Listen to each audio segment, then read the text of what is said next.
my takeaway for Yes. Bucks Celtics is I have both overs. Yep. The Bucks won 58 games last year, and they added Damian Lillard. They were the 15th ranked offense, so there was meat on the bone for them to get better, and they did. Yes, they're going to get worse on defense, but I don't think going from 4th to 7th or 8th is going to matter when you're going from 15th to top 10 in offense, in my opinion. And just the simple math of adding Dame to a 58 win team is what I'm doing there for them to go over 54.5. The Celtics, best starting 5, maybe top 6 in the NBA. That alone has me believing they can hit the over on this. The potential for both of these teams to win 60. John, I have some trivia for you. Yes. Do you know the last time the Eastern Conference had 2 60-win teams? Oh, I was writing about a slightly different piece of trivia for I think Friday's newsletter, which is that the last year was the first time the NBA did not have a 60-win team in over 20 years. Mm-hmm. Last time 2 East teams won 60. Man, that's a good trivia. Can I give me 1 second? Yeah, go ahead. So to be clear, this has happened a ton in the West, but it's happened once this century. So I've now narrowed it down to since 2000. Nice. Did the Nope. Pacers win 60 one of the years the Heat did? No. Nope. Okay, hold on. Give me another try. Yeah. 56, the year that the Pacers were the 1 seed, by the way. I feel like Which I have to go back a while. Which then tells you that the Heat didn't win 60 that year either. Is it going to be something that wasn't Pistons Pacers, right? Nope. They both won 60 in separate years. In separate years, but not in the same year. Not the same year. I am... Oh, wait. Hold on. One more guess. Go ahead. Magic and Cavs? You're close. You're Magic the right year. Celtics. No, the Magic won 59 games that year. The Cavs and the Celtics in 2009. And that season, the 09 season, the Cavs won 65 games. 65 or 66 games. That was the big LeBron. Yeah. LeBron winning his first MVP with that roster was his claim to fame. The Celtics won 61, and then KG got hurt for the playoffs, and they lost to the 59-win team. Yeah. So we almost had 3 60-win teams because there was a big drop-off after the 3rd best team in that conference. I was curious if it's in play for both of these teams to win 60. I absolutely think it is. I think it's in play, but I also think because there's a drop-off after the 3rd best team, I think this is right for 58 and 56 or 56 and 55, but it also wouldn't shock me if this is the first time that we get to 60-win teams in the East since that year. I'll say this. I feel I have Boston as I have them with a slightly higher win total. I think they'll finish with the 1 seed. The reason is because let's say 2 of those guys are out. I don't know that I care that much which 2 it is. Pick any 2 of those top 6 and put them on the sideline. They're resting for a game or whatever. Whatever combination of the other 4 that you have, I feel fucking great about those other 4. I feel good enough about their infrastructure. The fact that, yes, I know they switched around a lot of parts this season, but you still got Tatum, you still got Brown, Derek White's been there for a year and a half now. Talk about a seamless fit with Holiday. Harford's been there for a while.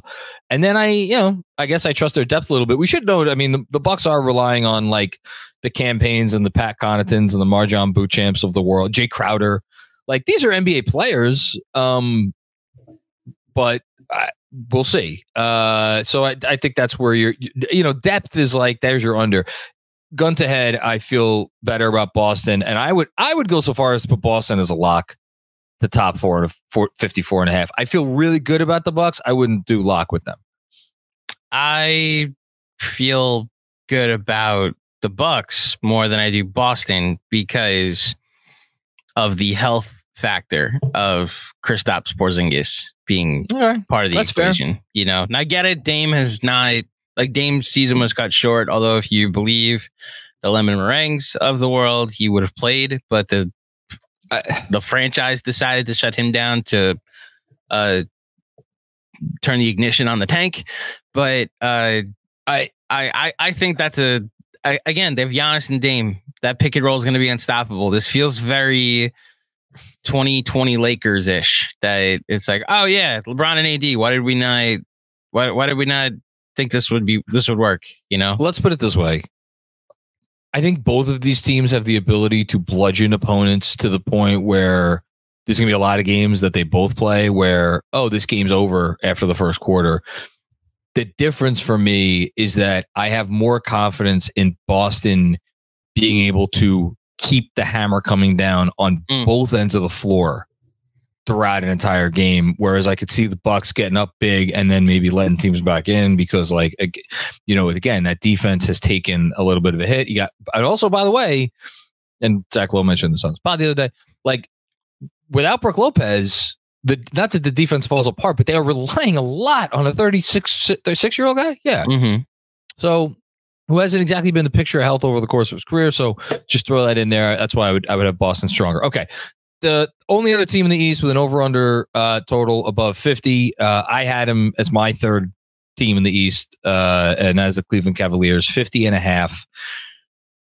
This is tough because after all was said and done, I had him at 51 wins, and the number's 50.5. So I obviously would not touch this one.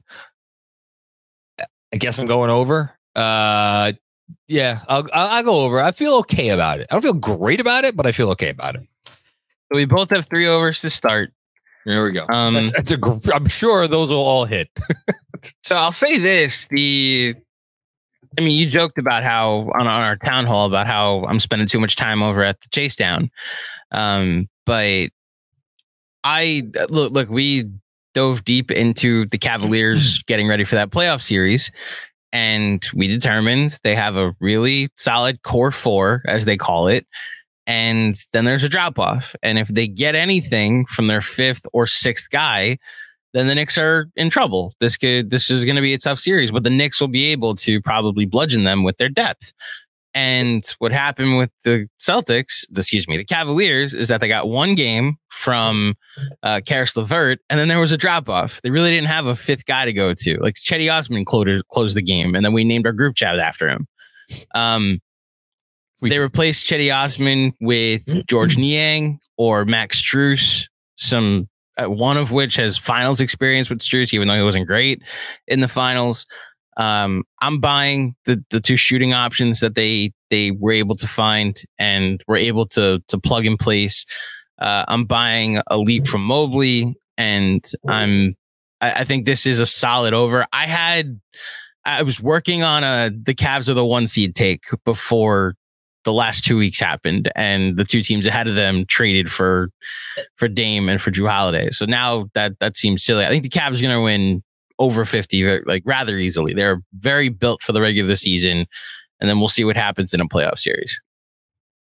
I also agree they're built for the regular season. Again, would not put this as a lock. Feel okay about it. I do just want to mention that the Cavs, for anybody who was like thinking last year was like fool's gold or whatever, they went 51-31 last year. I don't know anyone who doesn't think they got better. And they underperformed their expected win total by 4 wins, which is the 3rd most of any team in the league. Net rating had them as a 55 win team. Their over under is 50.5. Again, I'm man, part of me really does want to say this is a lock, but I'm not. I'm going over, but not a lock. I'm gonna have my first under next. Philadelphia 76ers over under 48.5. Again, I don't think I'm not locking the under by any stretch.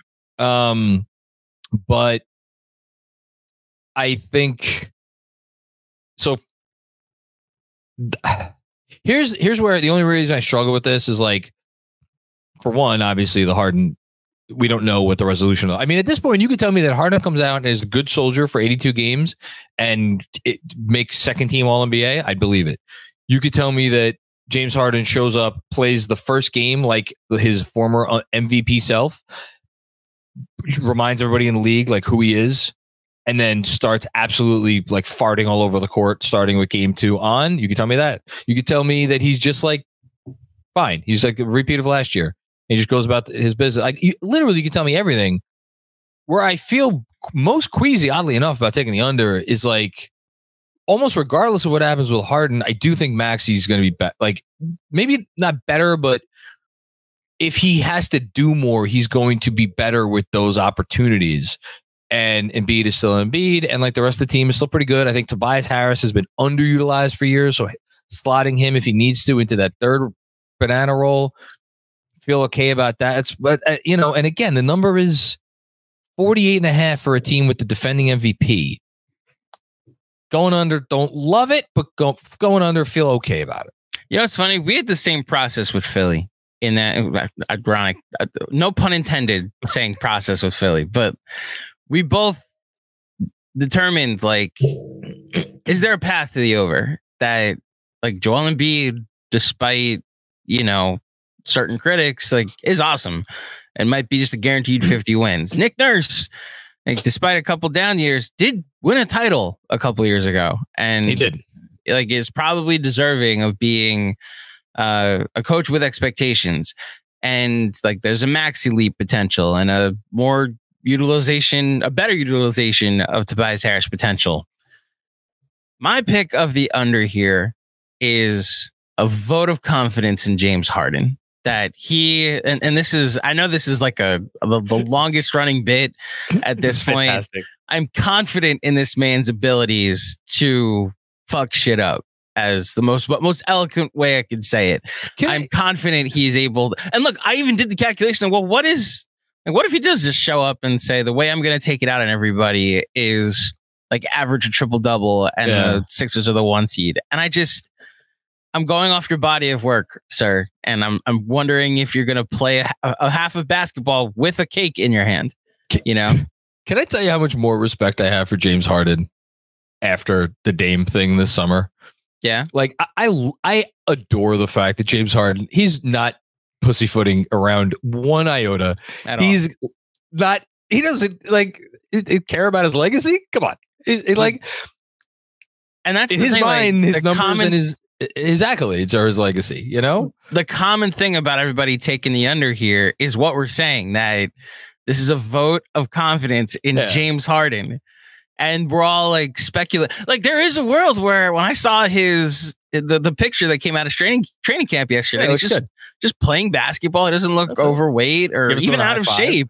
Yeah. I just was like, okay, are we overestimating this? And no, you now have to prove me wrong that you're actually going to play basketball for the team that you said a month ago you would never play basketball for again. Okay, so I have Philly on. So far, my predictions are 4 for 4 with how the over/unders lining up in terms of my order. I have Philly a little bit closer to in terms of win total, in terms of to a group of 4.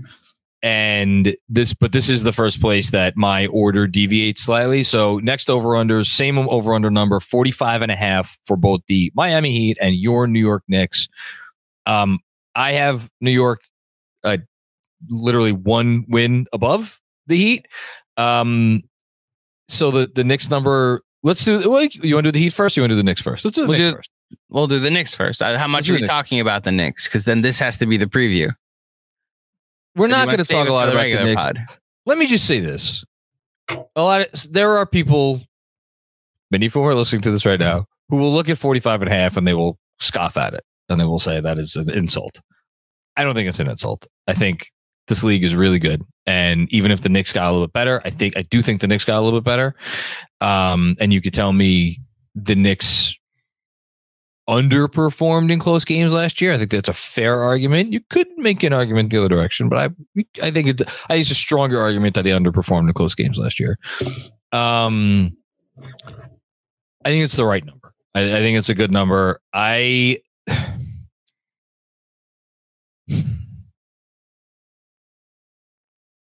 Man, It's a coin flip for me, honestly. I'll go over. I agree it's the right number.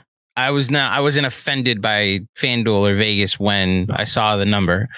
I'm also hammering the over. I think the Knicks are 50, the Knicks are a 50-win team to me. And Jesus, maybe I'm just buying the Josh Hart version of the Knicks because like a lot of people have pointed to the replication of Fred, the article he just wrote, the conversation he just had about replicating that offense from last year. I don't think they're going to be a top 3 offensive rating, but the post Josh Hart version of the Knicks was the number 1 team in offense, was the number 2 team in net rating. And for those that think that or proclaim how inefficient this offense was, 7th in true shooting, 7th in effective field goal percentage. The only teams that I fear that got better than the Knicks in the conference were already teams I thought were going to be better than the Knicks. The teams that I think were around them, one has James Harden, one spent all summer trying to get Dame Lillard and didn't. So I'm hammering the over. Can I get pushed back a little bit? Sure. I think so. The Knicks did a pretty good job, not a perfect job, a pretty good job of feasting on the bottom of this conference. I think the Knicks will be similarly efficient against bad teams, but I think a lot of those bad teams got better. Like I think Detroit was like a doormat it has been a doormat for the Knicks for a few years. Like, what if they take a game? God forbid. What if they take 2 games off the Knicks? Like, is that outlandish to say that? Is it? I know Charlotte won a game last year, so like, is that outlandish to say like the Hornets? Now you can turn that around and say the Raptors. What did the Raptors go 3-1 against the Knicks last year? Yeah. So maybe that flips on.